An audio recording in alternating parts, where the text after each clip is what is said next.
ప్రభుత్వ హాస్టల్స్లో సౌకర్యాలు లేకపోవడంపై ఏపీ హైకోర్టు సీరియస్ అయింది. సౌకర్యాలు ఎలా ఉన్నాయో పరిశీలించి కోర్టుకు రిపోర్ట్ ఇచ్చింది లీగల్ సర్వీస్ అథారిటీ. ఇందులో భాగంగా నర్సీపట్నంలో ఉన్న బాలికల వసతి గృహంలో 228 మందికి ఒక బాత్రూమ్ ఉన్నట్లుగా రిపోర్ట్ ఇచ్చారు.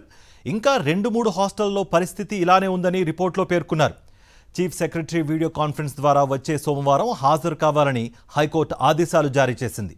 హాస్టల్లో వసతుల కల్పన కోసం ఏ చర్యలు తీసుకుంటారో పూర్తి వివరాలు ఇవ్వాలని హైకోర్టు ఆదేశాలు జారీ చేసింది.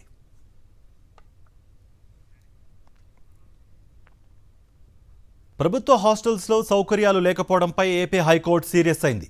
సౌకర్యాలు ఎలా ఉన్నాయో పరిశీలించి కోర్టుకు రిపోర్ట్ ఇచ్చింది లీగల్ సర్వీస్ అథారిటీ.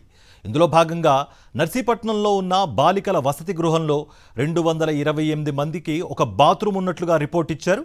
ఇంకా 2-3 హాస్టల్లో పరిస్థితి ఇలానే ఉందని రిపోర్ట్లో పేర్కొన్నారు. చీఫ్ సెక్రటరీ వీడియో కాన్ఫరెన్స్ ద్వారా వచ్చే సోమవారం హాజరు కావాలని హైకోర్టు ఆదేశాలు జారీ చేసింది. హాస్టల్లో వసతుల కల్పన కోసం ఏ చర్యలు తీసుకుంటారో పూర్తి వివరాలు ఇవ్వాలని హైకోర్టు ఆదేశాలు జారీ చేసింది.